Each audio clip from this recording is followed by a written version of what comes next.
Assalamualaikum warahmatullahi wabarakatuh. Perkenalkan, nama saya Cut Intan Saremandra dari kelas R3A Pendidikan Biologi dengan NPM 202341500007. Di sini saya akan menjelaskan apa itu kelainan metabolisme. Apa itu kelainan metabolisme? Gangguan metabolik adalah kelainan dalam proses metabolisme tubuh. Metabolisme itu sendiri adalah proses penguraian nutrisi dari makanan menjadi energi yang dibutuhkan oleh tubuh.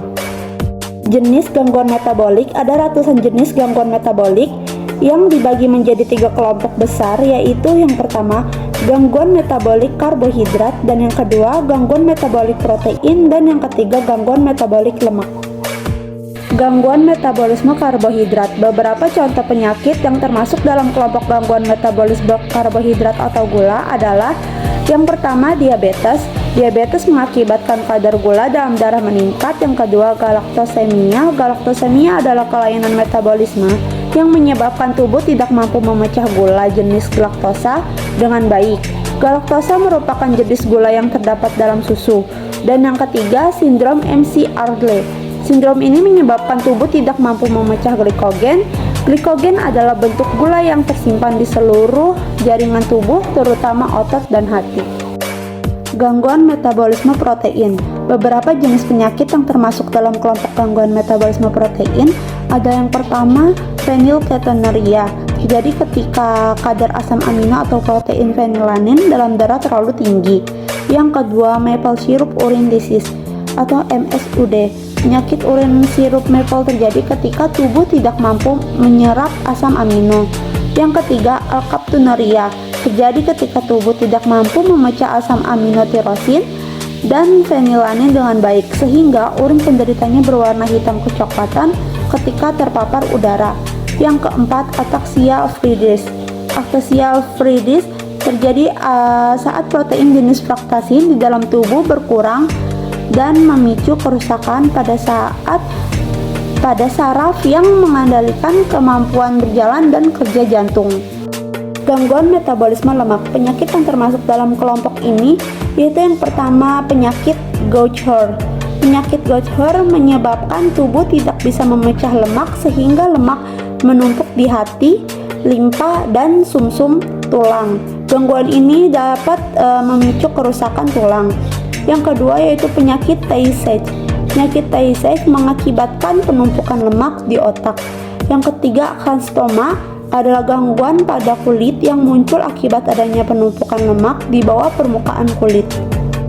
Di sini ada penyebab gangguan metabolik. Gangguan metabolik umumnya disebabkan oleh kelainan genetik yang diturunkan dalam keluarga. Kelainan genetik ini memengaruhi kinerja kelenjar endokrin dalam menghasilkan enzim yang digunakan pada proses metabolisme. Kondisi tersebut membuat jumlah enzim yang dihasilkan akan berkurang atau bahkan tidak diproduksi sama sekali. Hilang atau rusaknya enzim pencernaan juga menyebabkan zat-zat beracun di dalam tubuh tidak dapat dikeluarkan dan menumpuk di aliran darah. Kondisi ini dapat mengaruhi fungsi organ dalam tubuh. Adapun gejala gangguan metabolik. Gejala gangguan metabolik berbeda-beda tergantung jenis gangguan terjadi.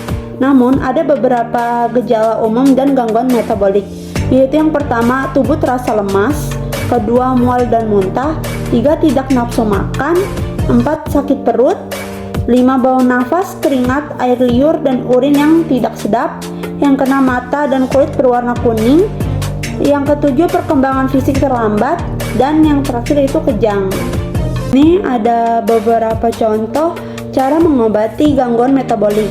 Yang pertama yaitu pola makan dan diet khusus sesuai penyakit yang dialami pasien. Misalnya dengan menghindari atau membatasi asupan nutrisi tertentu. Yang kedua, obat atau suplemen pengganti enzim seperti imigluceris atau membantu proses metabolisme. Yang ketiga, obat untuk menghilangkan zat beracun yang mengendap dalam tubuh akibat gangguan metabolisme. Di sini ada pencegahan gangguan metabolisme. Yang pertama, menjaga berat badan ideal. Yang kedua, mengonsumsi makanan bergizi seimbang dan memperbanyak konsumsi makanan berserat seperti sayur, gandum utuh, dan buah. Yang ketiga, berolahraga secara rutin setidaknya 30 menit per hari. Yang keempat, mengurangi konsumsi minuman dengan kandungan gula yang tinggi seperti jus buah kemasan atau minuman soda serta makanan yang tinggi gula dan lemak.